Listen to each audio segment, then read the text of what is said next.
बिस्मिल्लाहिर्रहमानिर्रहीम, अस्सलामु अलैकुम। टॉप स्टोरी में मोहम्मद उसामा गाजी का सलाम अर्ज है। आज की टॉप स्टोरी ये रही। कराची में अमन अमान केस में बात नो गो एरिया से आगे निकल गई। पुलिस ने सियासतदानों का पोल खोल दिया। अदालत उस्मा का नोटिस और तमाम तर समाजी दबाव के बावजूद शाहजेब कत्ल केस सुस्त रवि का शिकार है। परवेज मुशर्रफ का जुर्म एक जूते की सजा का हकदार नहीं, दस्तूर पाकिस्तान हरकत में लाना होगा। मगर बिल्ली के गले में घंटी बांधे कौन? तहरीक इंसाफ इंतखाबात से पहले ही अंदरूनी इंतशार का शिकार हो रही है। लगता है सुनामी ने अपने ही घर का रास्ता देख लिया जनाब।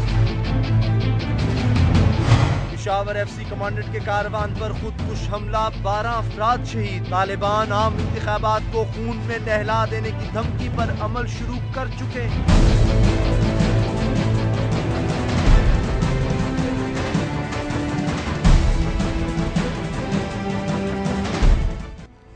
सुप्रीम कोर्ट ने कराची अमन अमान केस में तमाम SHOs और DSPs और SP साहिबान से नो गो एरिया से मुतल्लिक 4 अप्रैल तक तफसीली रिपोर्ट तलब कर ली है। अदालत के सामने SSP कराची आमिर फारूकी ने कमाल जुर्रत का मुजाहरा करते हुए कहा कि कराची पुलिस को सियासी छतरी हटने के बाद काम करने का मौका मिल रहा है।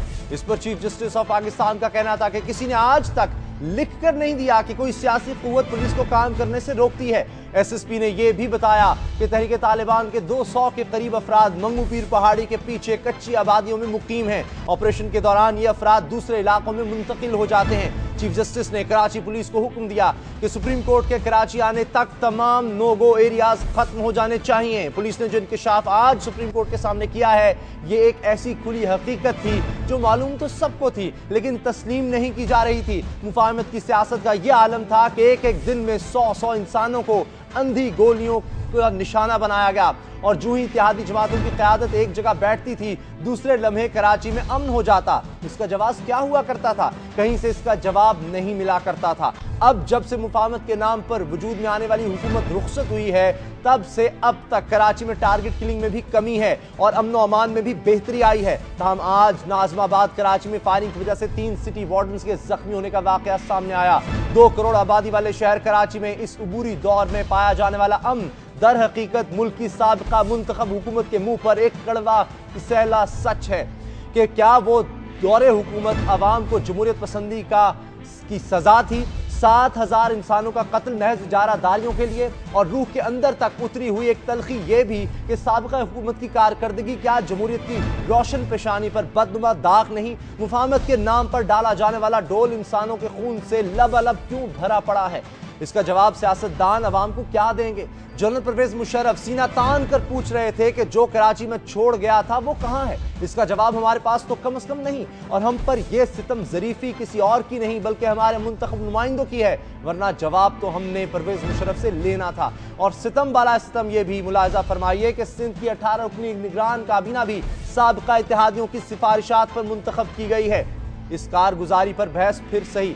फिर वक्त सवाल यह है कि कराची पुलिस ने आज जो बयान सुप्रीम कोर्ट में दिया, क्या वो दुरुस्त है? क्या कराची पुलिस इतनी ही दूध की धुली है? एक सवाल यह भी कि कराची के किन किन इलाकों में नो गो एरियाज अब भी कायम हैं। और सवाल यह भी आम है कि इंतखाबी शेड्यूल जारी होने के बाद नो गो एरियाज के खात्मे की तैयारियों का दूसरा क्या मतलब है? इस पर बात होगी जमात इस्लामी कराची के रहनुमा जनाब इंजीनियर नईमुर रहमान से। नईमुर रहमान साहब, इससे पहले कि हम गुफ्तगू का आगाज करें आपसे, कल deputy convener MQM Farooq Sattar साहब हमारे प्रोग्राम में जो कह रहे थे वो सुनिए। बात बड़ी हैरत और अजूबे की है कि सुप्रीम कोर्ट ऑफ पाकिस्तान को अब ये पता चला कि कराची में जराइम माफिया ने और यहाँ इंतहा पसंद दहशतगर्दों ने ऐसे इलाके कायम कर रखे हैं जहाँ आम शहरी का आना जाना मुहाल है बल्कि नामुमकिन। कल फारूक सत्तार साहब हमारे प्रोग्राम में जो कह रहे थे आपने सुना। इंजीनियर साहब, ये फरमाइए कि क्या ये गिला दुरुस्त है कि पहले से ये है, अब क्यों नोटिस लिया गया? बिस्मिल्लाहिर्रहमानिर्रहीम। उसामा, जैसा कि आप जानते हैं कि अक्टूबर 2011 में कराची बदअमनी केस के सिलसिले में सुप्रीम कोर्ट ने बहुत वाज़ेह तौर पर तमाम उन जमातों को कि जो दहशतगर्दी की मुर्तकिब हो रही थी, जो भत्ते ले रही थी, जो टारगेट किलिंग कर रही थी, उनको नामजद किया था। और उसके बाद फिर उन्होंने इस बात का हुक्म दिया था, हुकूमत से कहा था कि इस पूरे मसले को एड्रेस करें और यहाँ नई हल्काबंदियां कराई जाएं और यहाँ पर अमन अमान को कायम किया जाए। पुलिस में जो भर्तियां हुई हैं पॉलिटिकल असरात की वजह से उनको खत्म किया जाए और शहर कराची को अवाम के लिए वो ऐसा इलाका बनाया जाए जहां पर वो आराम से रह सकें और जिंदा रह सकें। लेकिन बदकिस्मती की बात है कि चूंकि हुकूमत उन्हीं मफाहमत के नाम पर बनने वाली हुकूमत थी पीपल्स पार्टी, एमक्यूएम और एनपी की, कि जिसमें आपस में बंदरबाट करके उन्होंने इलाकों को भी तकसीम किया हुआ था और ताहाल ये सूरत हाल मौजूद है। इसलिए कि जो निगरान हुकूमत आई है उससे भी कोई बहुत अच्छी उम्मीदें इसलिए वाबस्ता नहीं है कि वो टप्पी माफिया और ठप्पा माफिया के इश्तराक से वजूद में आई है और अभी वजारतों की दौड़ में भी सब लगे हुए हैं और कोशिश कर रहे हैं कि किसी तरह एमक्यूएम को और एनपी को और इसी तरह पीपल्स पार्टी को एडजस्ट करके अपनी मर्जी के इंतखाबात करवाए जाएं। ऐसी सूरत हाल में सुप्रीम कोर्ट का ये एक्शन लेना मैं समझता हूँ बहुत काबिल कदर है और जो नोगो एरियाज शहर कराची के अंदर मौजूद हैं वो नोगो एरियाज जिनकी निशानदही पेरिफेरीज के अंदर की गई है वो भी मौजूद है और वो नोगो एरियाज जो अजीजाबाद की सूरत में मौजूद हैं, जो लांडी की सूरत में मौजूद हैं, जो कोरंगी की सूरत में मौजूद हैं, जो औरंगी टाउन की सूरत में मौजूद हैं या वो लियारी की सूरत में मौजूद हैं, इन सारे नोगो एरियाज से दहशतगर्दों को खत्म करना चाहिए। अवाम के लिए जो रुकावटें डाल दी गई हैं वहां से उन रुकावटों को खत्म करना चाहिए। पहले डाके डालते हैं ये लोग, आपस में मिलकर कत्लो गारतगरी करते हैं, फिर लोगों को बेवकूफ बनाकर उनसे पैसे लेकर बैरियर लगा देते हैं। लोग समझते हैं कि बैरियर लगने से हमारे हालात बदल जाएंगे, लेकिन कराची के शहरियों का अलमिया यह है कि जब उनका जवान या बच्चा घर से निकलता है तो ये सोचते हैं कि वो वापस आ सकेगा या नहीं आ सकेगा। ऐसी सूरत हाल में जब इंतखाबात होने वाले हैं, जब शहर को बैरियर से बंद कर दिया जाएगा और नोगो एरियाज बन जाएंगे तो किस तरह इंतखाबी अमल होगा और कैसे आजादाना तरीके से लोग मुहिम चला सकेंगे।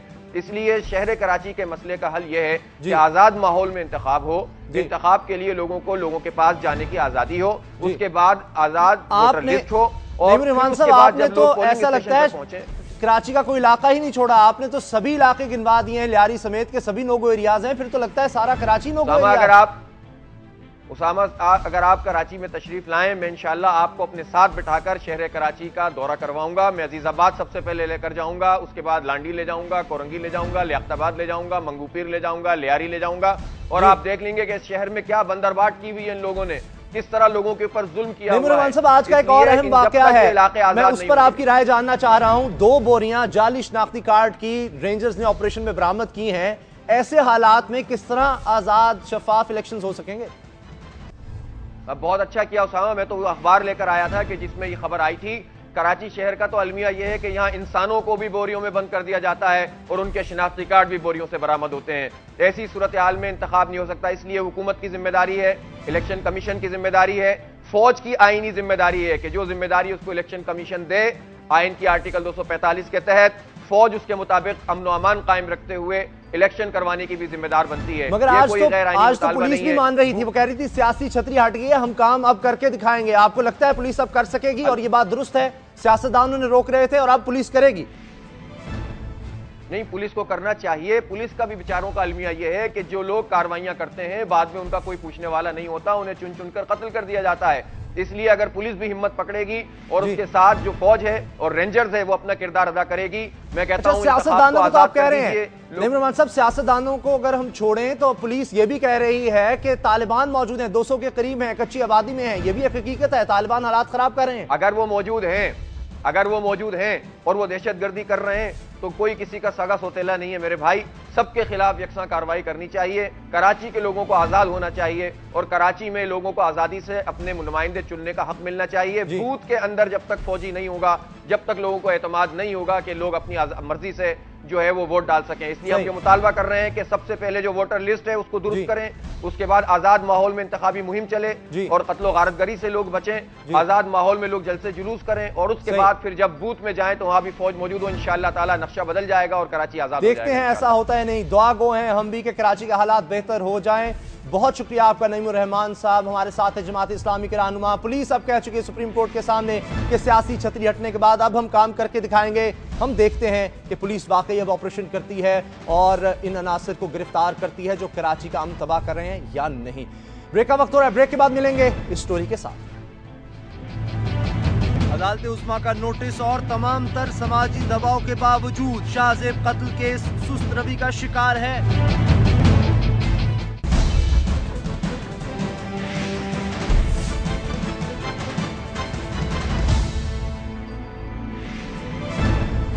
शाहजेब कत्ल केस में सुप्रीम कोर्ट को नोटिस लिए 3 माह गुजर गए, केस फिर भी सुस्त रवि का शिकार है। सुप्रीम कोर्ट की 7 दिन में फैसला सुनाने की मोहलत में दोबारा तौसी होने के बावजूद यह केस हल होता नजर नहीं आ रहा, जिसने ये बात सच साबित कर दी है कि पाकिस्तान में ताकत का कानून चलता है या फिर पैसा असर दिखाता है। गरीब छोटी सी गलती पर कड़ी सजा भुगतता है, जबकि अमीरजादे दूसरों को इज्जत और जानों से खेलकर भी मोतबर ठहरते हैं और शराफत की दस्तारें सर पर सजाए फिरते हैं। कराची में कत्ल होने वाले शाहजेब की कहानी भी कुछ ऐसी ही है, जिसे 25 दिसंबर 2012 को कराची के इलाके डिफेंस में सिर्फ इसलिए कत्ल कर दिया गया कि उसने बासर मुल्जिमान शाहरुख जतोई और सिराज तालपुर के मुलाजिम को अपनी बहन को छेड़ने से मना किया था। पैसे ने रंग दिखाया तो पुलिस ने अपने आप को मुल्जिमान की खिदमत के लिए तन मन धन से पेश कर दिया। सोशल मीडिया पर इंसाफ की सदाएं बुलंद हुई, मुजाहरे हुए तो 1 जनवरी 2013 को सुप्रीम कोर्ट ने इस केस का आज खुद नोटिस ले लिया, जिसके बाद इंसाफ की उम्मीद पैदा हुई और इसी की बदौलत मरकजी मुल्जिम शाहरुख जतोई की दुबई से गिरफ्तारी मुमकिन हुई। लेकिन पैसा और असर रसूख इंसाफ की राह में रुकावटें डालता रहा। कभी पुलिस सर्जन रिपोर्ट में शाहरुख को नाबालिग करार दे दिया गया तो कभी प्रोसिक्यूटर जनरल की तब्दीली और गवाहों पर दबाव डाला गया, लेकिन केस पर सुप्रीम कोर्ट की नजरें होने की वजह से हर रुकावट खुद ब खुद दूर होती गई। शाहरुख को दुबई फरार कराने में बिलावल हाउस के प्रोटोकॉल अफसरों का पोल भी खुल गया, जिनमें एक अफसर बसी FIA की हिरासत में है, जबकि मीडिया रिपोर्ट्स के मुताबिक दूसरे प्रोटोकॉल अफसर महमूद सुल्तान को बचाने के लिए खामोशी से वॉशिंगटन में तैनात कर दिया गया है। अदालत गवाहों में से एक को मुनहरिफ करार दे चुकी है, जबकि केस का सरकारी वकील कह रहा है कि मुद्दई मुकदमा यानी शाहजेब के वालिद केस में दिलचस्पी नहीं ले रहे। लगता है वो मुल्जिमान से अदालत के बाहर मामला तय कर रहे हैं या फिर दबाव की वजह से पीछे हट रहे हैं, जिससे केस खराब हो रहा है। अगर ये बात दुरुस्त है तो फिर लगता है कि मुल्जिमान का फैसला और असर रसूख अपना काम दिखा चुका है। ऐसे में क्या अदालत उज़्मा का नोटिस मुल्जिमान को कैफरे किरदार तक पहुंचा पाएगा? क्योंकि मुल्जिमान से सुलह या मुआफी शाहजेब के वरसा का कानूनी और शरई हक है। सवाल यह भी अहम है कि अगर ऐसी कोई बात नहीं तो फिर सुप्रीम कोर्ट के नोटिस और तमाम तर समाजी दबाव के बावजूद यह केस सुस्त रवि का शिकार क्यों है? अंदर की कहानी क्या है, ये जानते हैं अपने रिपोर्टर से। बाबर सलीम और लियाकत राना हमारे साथ हैं। लियाकत राना, सबसे पहले तो ये बताएं, फैसला हो क्यों नहीं रहा? देखें उसामा, जहां तक फैसले का ताल्लुक है तो फैसला तो उस वक्त होगा जब केस चलेगा। ये जब 7 मार्च को इस मुकदमे में जब मुल्जिमान पर शाहरुख जतोई और दीगर मुल्जिमान पर चार्ज फ्रेम हुआ, उसके बाद 7 दिन में अदालत ने ट्रायल मुकम्मल करना था सुप्रीम कोर्ट की हदायत के मुताबिक।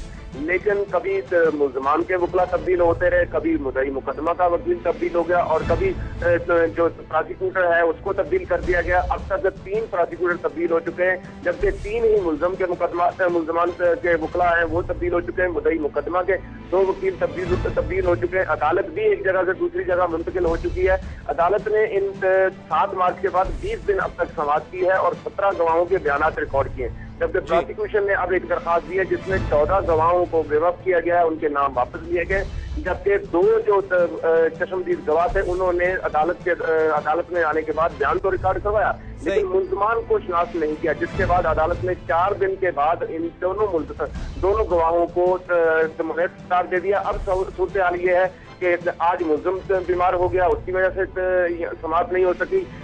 अमूमन वकला नहीं आते। अदालत भी ये हाई कोर्ट से शिकायत कर चुकी है कि तफ्तीशी अफसर ताउन नहीं कर रहा और मुल्जिमान के जो वकला हैं वो भी नहीं चाहते कि मुकदमे की समाअत स्मूथली हो सके और बर वक्त ट्रायल मुकम्मल हो सके। ये सिलसिला शुरू से अब तक जारी है और ये लगता है कि मजीद अदालत को 1 से 2 मरतबा मजीद टाइम हाई कोर्ट से मांगना पड़ेगा ताकि इस केस की समाअत मुकम्मल हो सके।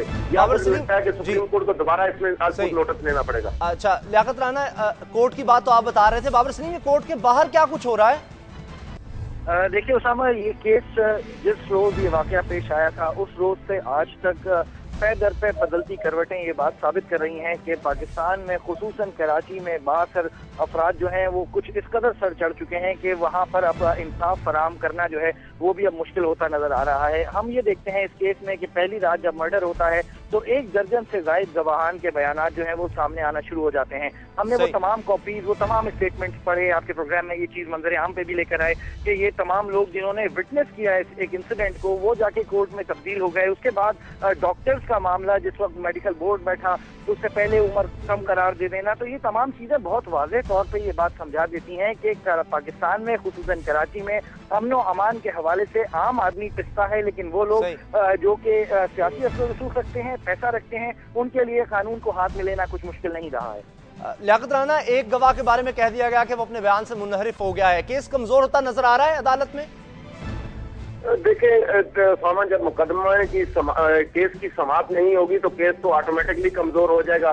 देखिए वकला बार बार तब्दील होंगे, गवाह नहीं आएंगे। अब इस केस में 53 टोटल गवाह रखे गए थे, जिनमें से 17 गवाहों के अब तक बयान रिकॉर्ड हो चुके हैं, जबकि 14 गवाहों के नाम वापस ले लिए गए। इसके साथ साथ सूरत हाल ये कि इस्तगासा की तरफ से जो तरीकाकार यूज किया जा रहा है, गवाहों को लाने के गवाह ऐसे पेश किए जा रहे हैं, अब तक ऐसे गवाह ज्यादातर पेश किए जो अगर नहीं भी गवाही रिकॉर्ड करवाते तो मुकदमे की सेहत पर कोई असर नहीं पड़ता।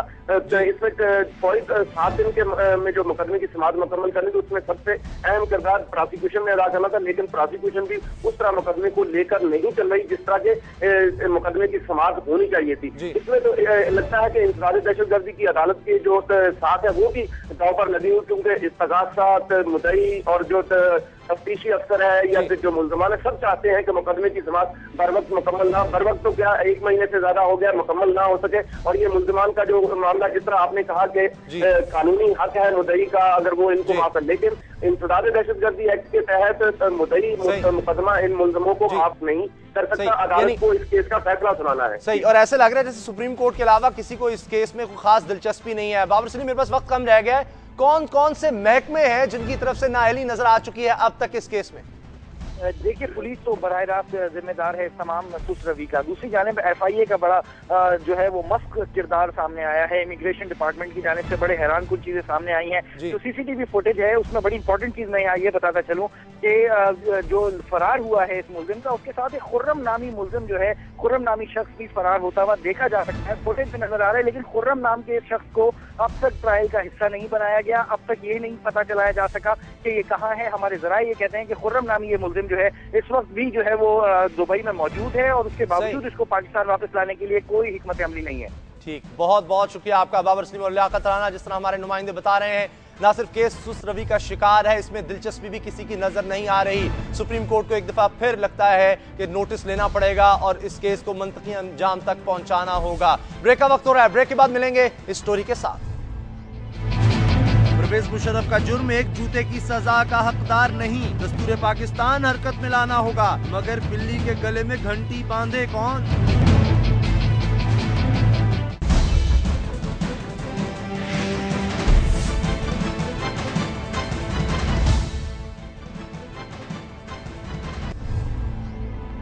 आज general retired Pervez Musharraf Sindh high court में जमानत की दरखास्त लिए पेश हुए। जज इस केस में उनकी जमानत में 15 दिन की तौसी कर दी गई, जबकि बेनजीर भुट्टो और अकबर बुख्ती केस में 21 रोज की तौसी मिल गई। वो सख्त हिफाजती हिसार में आए, ताम वापसी पर अहाता अदालत में तजम्मुल लोधी नामी शख्स ने उनको जूता दे मारा।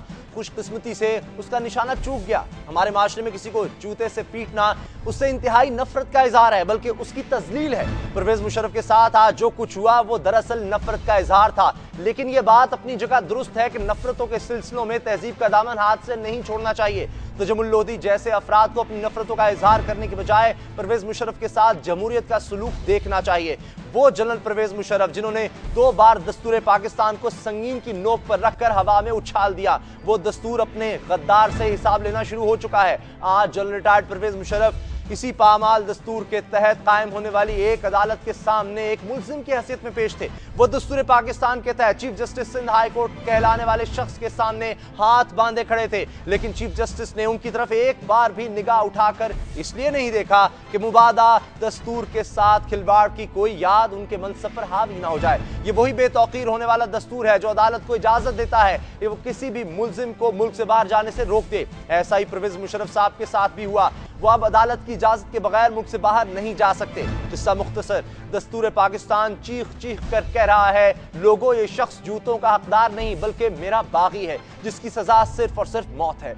दस्तूर पाकिस्तान अपने बागियों के मामले में 2 टोक है, लेकिन सवाल यह है कि इस दस्तूर के बागी को कटहरे में लाएगा कौन? और यह सवाल लाल मस्जिद में जलकर भस्म होने वाली हमारी बेटियों का है। यह सवाल दहशतगर्दी की जंग में शहीद होने वाले हमारे जवानों और शहरियों का है। मगर बुनियादी सवाल यह है कि इन तमाम सवालों का जवाब हमारी सियासी जमातों के पास है कि वह दस्तूर की हुर्मत को कायम कर सकें। इस पर बात करने के लिए हमारे साथ हैं और यह मकबूल जान दानिश्वर हैं और सीनियर कॉलम निगार हैं। और यह साहब, ये जो सलूक हुआ क्या ये सही था? ये काफी है किसी के साथ जो जिसने दस्तूर को तोड़ा हो, आइन को पामाल किया, उसके साथ ये सलूक किया जाए?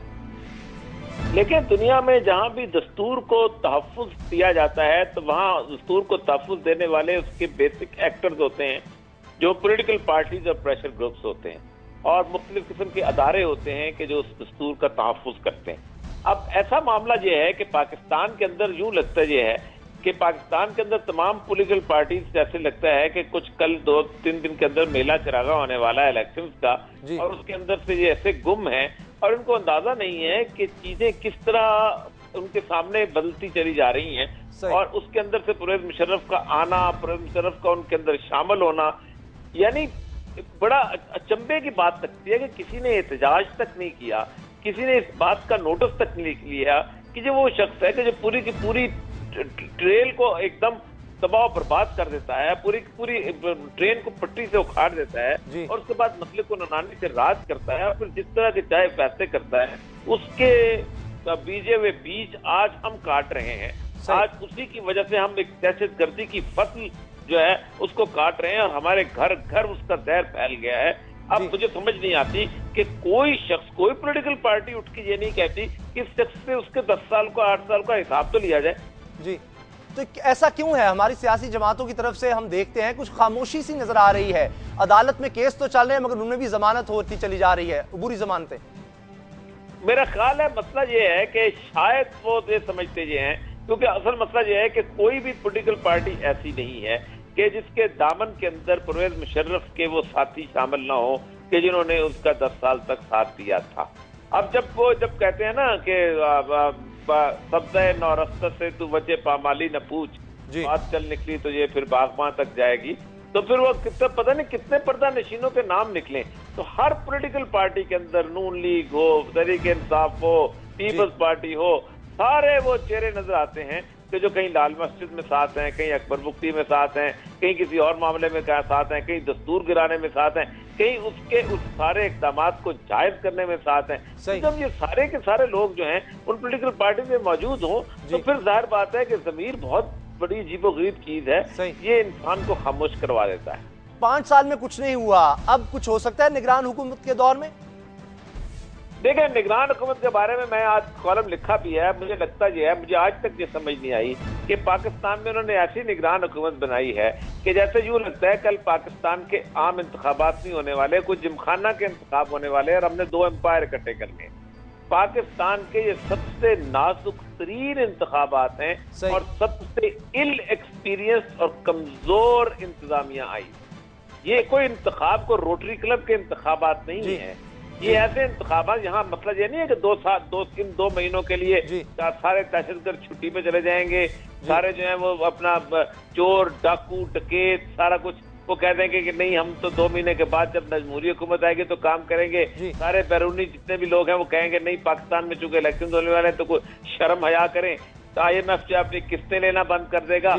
इन 2 महीनों के अंदर ये सारी चीजें मौजूदगी में आपने इलेक्शन कराना है। हमने उन लोगों को चुन के एक निगरान काबीना बना ली है कि जिनको पता ही नहीं है कि पटवारी क्या होता है और SHO क्या होता है। अच्छा, आज हम देख रहे थे कि एक ग्रुप नारे भी लगा रहा था परवेज मुशर्रफ के हक में, उनके हामी यहाँ पर हैं। आपको क्या लगता है? हमने देखा कि साबिक वज़ीर आला सिंध अरबाब गुलाम रहीम के साथ भी ये सलूक किया गया था, मगर आज वो दोबारा यहाँ पर आए हैं, फिर पॉपुलर हो रहे हैं। कुछ ऐसा हो सकता है परवेज मुशर्रफ के लिए, या आप समझते हैं कि अब उनका मुस्तकबिल नहीं है पाकिस्तान में? परवेज मुशर्रफ ने एक लिबरल जिसे कहते हैं टोटल एंटी रिलीजियस सोच तो दी थी, एक प्रोमिस्क्यूटी का एक कैफियत तो पैदा की थी, और उसके कुछ फॉलोअर्स भी। जाहिर बात है हर डिक्टेटर से, हर आदमी से किसी न किसी शख्स ने जिंदगी में कभी न कभी फायदा जरूर लिया होता है, और उस फायदे की वजह से कुछ लोगों की आंखों में हया होती है, वो आ जाते हैं, कुछ आंखों की हया नहीं होती, वो किसी और तरफ चले जाते हैं, और सबसे कम आंखों में हया मेरे ख्याल है सियासतदानों में होती है, वो पार्टियां बड़ी जल्दी छोड़ जाते हैं। आपको क्या लगता है फिर कोई आमिर दस्तूर कभी पामाल करेगा पाकिस्तान में? ये सलूक काफी है? अगर सजा नहीं दी जाती आइन के मुताबिक तो फिर? मैं अगर सजा दें या ना दें, मुझे लगता यह है कि जिस तरह के हम बंदोबस्त कर रहे हैं इन सारे मामलात के अंदर और जिस तरह के हम हालात बना रहे हैं, एक वक्त आ जाएगा कि आपको ये कुछ चीजें नेसेसिटी के तौर पे उभर आएंगी, और मुझे नहीं लगता कि आपने फेंस बनाई कोई नहीं है, आप अपने इलाके की हिफाजत कैसे करेंगे? सही, बहुत बहुत शुक्रिया और मकूल जान दानिश्वर हमारे साथ है, वो कहते हैं कि किसी न किसी ने कभी ना कभी फायदा उठाया परवेज मुशर्रफ के दौर से, और शायद इस खामोशी की वजह यही है कि कोई भी सियासी जमात या उसका लीडर परवेज मुशर्रफ के खिलाफ वाज़े तौर पर नहीं बोल रहा, और नफरतों का इजहार कुछ इस तरीके से हो रहा है जिसे जायज करार नहीं दिया जा सकता। ब्रेक के बाद मिलेंगे इस स्टोरी के साथ। तहरीके इंसाफ इंतखाबात से पहले ही अंदरूनी इंतशार का शिकार हो रही है। लगता है सुनामी ने अपने ही घर का रास्ता देख लिया जनाब।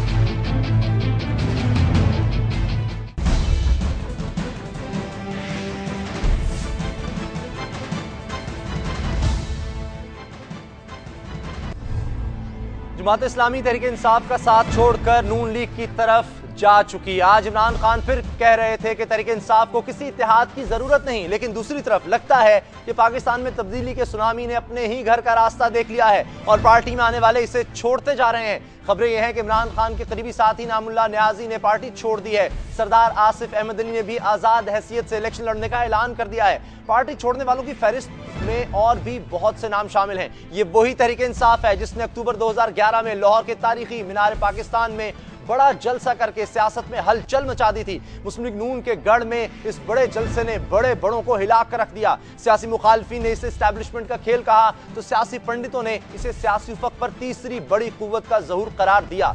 सर्वेज में भी मकबूलियत का ग्राफ बुलंदियों पर दिखाई दिया। जलसे की बरकत जाहिर होने लगी और सियासी मैदान के बड़े बड़े खिलाड़ी पके हुए फल की तरह तहरीके इंसाफ के दामन में गिरने लगे। दो साबिक वज़ीर खारजा शाह महमूद कुरैशी, खुर्शीद महमूद कसूरी ने तहरीके इंसाफ से ताल्लुक जोड़ा तो उनके अलावा जहांगीर तरीन, शेरी मजारी, ख्वाजा मोहम्मद होती, मसूद खटक, रोहिदाद खान समेत तहरीके इंसाफ के हमनशी होने वालों की फहरिस्त तवील ही होती गई।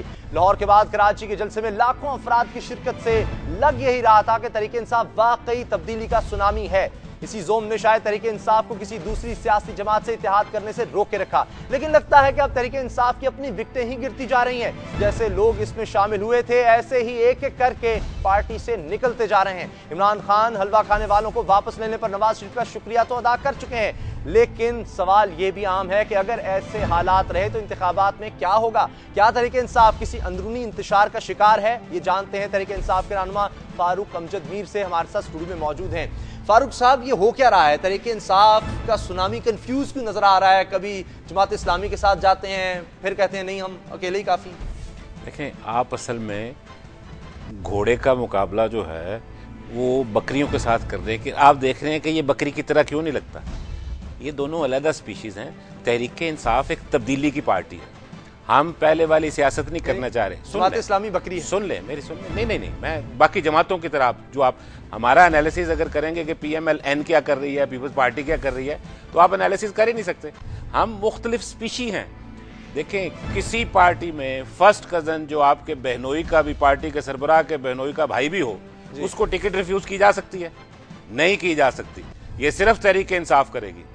बाकी जो आप लोग कह रहे हैं कि जी जा रहे हैं, वो पहले तहरीके इंसाफ उनसे कह रही है कि आपको टिकट नहीं मिलेगी, फिर वो जा रहे हैं। इसका मतलब यह है कि हमारी टिकट की अहमियत लोगों को अंदाजा है।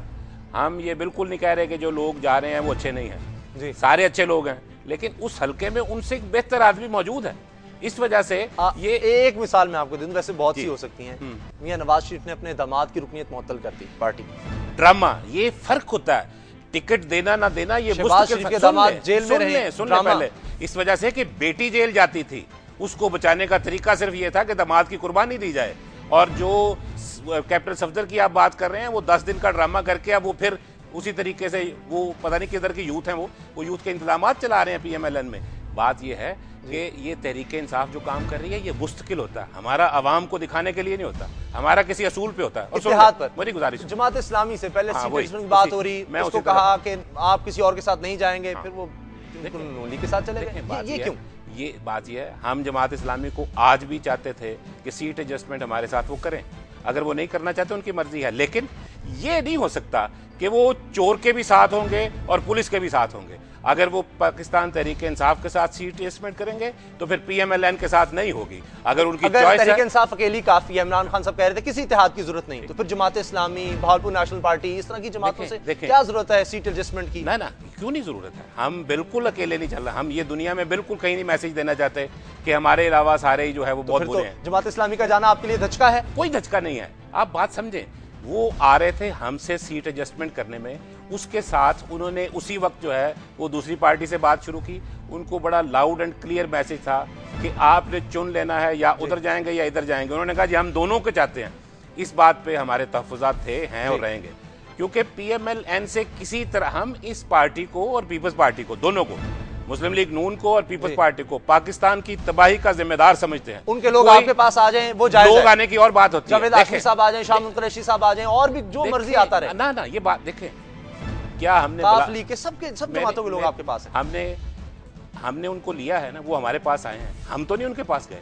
तहरीक इंसाफ के एजेंडे पे जो आएगा वो ठीक है। ग्राफ नीचे क्यों जा रहा है? कोई नहीं जा रहा, बिल्कुल गलत बात है। ग्राफ सर्वे रिपोर्ट्स हैं वही आपको ऊपर दिखाते हैं, वही आप नीचे कहते हैं इमरान खान सबसे पॉपुलर जरूर है लीडर, लेकिन जमात का ग्राफ नीचे जा रहा है। आप जिस जमात के ग्राफ नीचे जा रहे हो वो 23 मार्च का लाहौर में जलसा नहीं करती होती।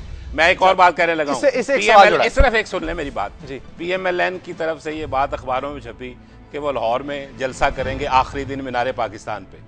अगर उन्होंने वो जलसा लाहौर में किया, इलेक्शन से एक दिन पहले 9 मई को फैसला हो जाएगा कि पाकिस्तान तहरीक इंसाफ इलेक्शन जीत। उसके फौरन बाद जो मानसहरा में जलसा है मियां नवाज शरीफ का, आप देखिए बहुत बड़ा, उस इलाके में एक छोटे गांव में जाके लोग देखने के लिए, एक्शन के लिए जो है वो लोग थके हुए बेचारे जाके देखते हैं, तमाशा देखते हैं। छोटे से गांव में इतने लोग इकट्ठे लाहौर में करके दिखाए, देखे उनका लाहौर जैसी बड़ी जगह पर आप 2 लाख हैं, कितने लोग थे यार, कितने लोग थे, हजारों में थे। वो तो बहुत बड़ी तादाद आप देखें मैदान में नजर आ रहा है। बिल्कुल बड़ा जलसा था, लेकिन बड़ा जलसा जो है उसका मनसहरा का क्या इंपैक्ट है पाकिस्तान की सियासत पे, और लाहौर का क्या इंपैक्ट है पाकिस्तान की सियासत पे। खैबर पख्तूनख्वा में तो है, खैबर पख्तूनख्वा में पता चल जाएगा, चंद दिनों की बात है। ये मैदान और ये इल्जाम लगेगा लाहौर में भी सारे पाकिस्तान से इकट्ठे थे, 80,000 तो आपके जो मुंतखब हुए हैं वो लोग थे, उसी से जलसा बन गया। सिर्फ पंजाब के थे। बात ये है कि अगर ये लोग कहते हैं, PMLN ने कहा ना, हमने तो नहीं कहा कि लाहौर में जलसा करेंगे इलेक्शन से एक दिन पहले, सही ये करेंगे तो मैं आपको 9 मई को मुझे बुलाएं, मैं आपको बता दूंगा कि इनका इलेक्शन फारिग। उस जलसे पे भी बात करेंगे। 1 करोड़ से भी कम असासे तहरीक इंसाफ ने डिक्लेयर किए हैं। यहाँ तो करोड़ों रुपया एक जलसे पे लग जाता है, इतने बड़े बड़े जलसे, लाहौर के जलसे, ये कहाँ से आ रहा है पैसा? अगरचे आपके पास बहुत पैसे वाले लोग आ चुके हैं, मगर उनसे जब पूछा जाता है वो मानते नहीं, हमने तो नहीं इस पे पैसा। फंड रेजिंग होती है, आपको पता है आज भी फंड रेजिंग हो रही है। तो 1 करोड़ अगर फंड रेजिंग है तो जलसे पे किस तरह, यानी जलसे के लिए अलग से होती है? एसेट्स जो है वो आप बात पहले समझें। एसेट ये होता है कि आपका दफ्तर है कि नहीं। तहरीक इंसाफ का अपना खरीदा हुआ कोई दफ्तर नहीं है। नकद पैसे 1 करोड़ रुपया है, इसीलिए फंड रेज कर रहे हैं। जब और फंड रेज करके क्या करें, बिल्कुल जाती है, हर चीज जाती है। जितनी ट्रांसपेरेंसी पाकिस्तान तहरीक इंसाफ अपने अकाउंट्स में रखती है और जितने ट्रांसपेरेंट इलेक्शन हम कराते हैं, ये दोनों काम कोई और पार्टी नहीं कर सकती। लड़ाई जो होती है, जिस तरह से एक दूसरे पर घूसों की लातों की बारिश हो जाती है, कितने 4 लोग 5 लोग 1 लाख आदमी आपको पता है जब लाहौर में इलेक्शन हो रहा था पार्टी का, उस दिन बार कराना पड़ गया आपको। वो एक अलग मौजूद था ना कि क्यों हुआ गया, लेकिन उस दिन कम से कम 10,000 आदमी वहां पे मौजूद थे। इलेक्शन कैंपेन जो हो रही थी ऐवान इकबाल पे, इसका मतलब है 10,000 वर्कर मौजूद था ना। अगर 1-2 आदमी लड़ाई करते हैं तो आप बाकी जो 9,998 लोग हैं उनको क्या कहेंगे? बात यह है कि इस तरह तो PMLN के कल बेचारे की वो जो शक्ल दिखा रहे थे, मार मार के लहू लुहान कर दिया, इस तरह के वाकयात कोई जाती तौर पे कर जाता है, इसमें पार्टी का हम ये तो ना कहें ना तब्दीली की जमात है, जो नून लीग में हो रहा है वही तहरीक इंसाफ में हो रहा है, लोग लड़ रहे हैं एक दूसरे के साथ। आप बात समझते हैं कि लोगों को ट्रेन करने की जरूरत है, हम ट्रेन कर रहे हैं। हमने उनको वो इलेक्शन करवा के दिया है जो किसी पॉलिटिकल पार्टी ने कभी अपना डरावने ख्वाब में भी नहीं देखा।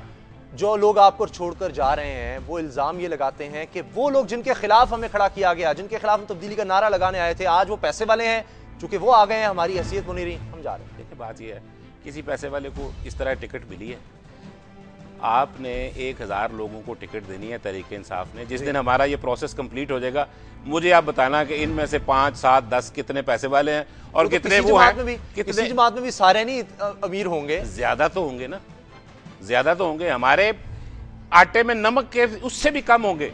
उसकी वजह यह है कि अमीर भी पाकिस्तान का हिस्सा है, लेकिन जितना वो पाकिस्तान का हिस्सा है उतनी टिकटें उनके लिए, बाकी नौजवानों के लिए। टिकटें जब जाएंगी उसके बाद लोग छोड़कर जाएंगे, बहुत से हो सकता है दोबारा अभी भी जा रहे हैं, कोई फर्क नहीं पड़ता। नहीं, हमें बड़ा फर्क पड़ता है। कोई किसी हमारे किसी मजारी गई फिर उनको क्यों वापस आने की कोशिश की? साथी के जाने से भी हमें बड़ा फर्क पड़ता है, लेकिन पहले उन्होंने भी ये देखना है कि उनको असूल ज्यादा पसंद है कि अपनी सीट ज्यादा पसंद है। हम वो लोग हैं जो असूल को सामने रख के सियासत करना चाहते हैं। अगर किसी दोस्त को अपनी ज़ात की तकलीफ की वजह से, एक दिन पहले वो टीवी पे आके कह रहा है कि जी ये लीडर अजीम है और ये पार्टी अजीम है, दूसरे दिन सिर्फ इस वजह से कि उसको टिकट नहीं मिली और वो कहीं और चला जाए, तो मैं ये समझता हूँ कि फिर ये ज्यादती की बात है। हमें फिर भी उनके पास जाते भी हैं, हमारे आपके पास आते भी हैं। देखिए बात ये है कि शीरी मज़ारी इस वजह से तो नहीं गई थी कि टिकट नहीं मिली थी, वो तो इस वजह से गई थी कि उनका ये ख्याल था कि इमरान खान जान के मेरे जलसे में नहीं आए। जब उनको बाद में एक्सप्लेन कर दिया गया कि ये इस वजह से नहीं था, गलतफहमी दूर हो गई। वो गलतफहमी दूर हो गई। बहुत टिकट की बात पे अगर हम किसी को टिकट देने का ना ऐलान करें कि इसको टिकट नहीं मिलेगी और फिर उसको दे के लाएं, तो फिर आपको इतराज होना चाहिए। बिल्कुल करीब है, पे लड़ेगी तरीके का माहौल शुरू हो चुका है। बहुत शुक्रिया फारूक अमजद मीर साहब, आप आए स्टूडियो में हमारे साथ, हमारे सवालों के जवाब दिए, थैंक यू वेरी मच। और देखते हैं कि इलेक्शंस के बाद सुनामी कहां खड़ी होती है। जाते जाते एक अहम बात, हम कल ही अपने प्रोग्राम में बात कर रहे थे कि इलेक्शन खूनी हो सकते हैं, दहशतगर्द बड़ी शख्सियात को निशाना बना सकते हैं। आज ये खदशात पेशावर के मसरूफ तरीन इलाके सदर में हकीकत का रूप धार गए, जहां एफसी के काफिले पर खुदकुश हमले में 12 अफराद जिंदगी की बाजी हार गए। दहशतगर्दों का निशाना एफसी कमांडेंट अब्दुल मजीद मरवत थे, जिनकी गाड़ी के सामने पैदल खुदकुश हमलावर ने खुद को उस वक्त उड़ा लिया जब उनकी गाड़ी फखरे आलम रोड पर आर्मी चेक पोस्ट से गुजर रही थी। बुलेट प्रूफ गाड़ी की वजह से कमांडेंट एफसी अब्दुल मजीद मरवत की जान बच गई, लेकिन आज का ये खुदकुश हमला बता रहा है कि आने वाले इंतखाबात के दौरान खैबर पख्तूनख्वा में अमन व अमान बड़ा चैलेंज होगा। दुआओं में मोहम्मद उसामा गाजी को, अपने मुल्क को, इसके रहने वालों को भी याद रखिएगा। अल्लाह ताला आपको नफरतों और औलाद के गम से महफूज रखे। अल्लाह हाफ़िज़।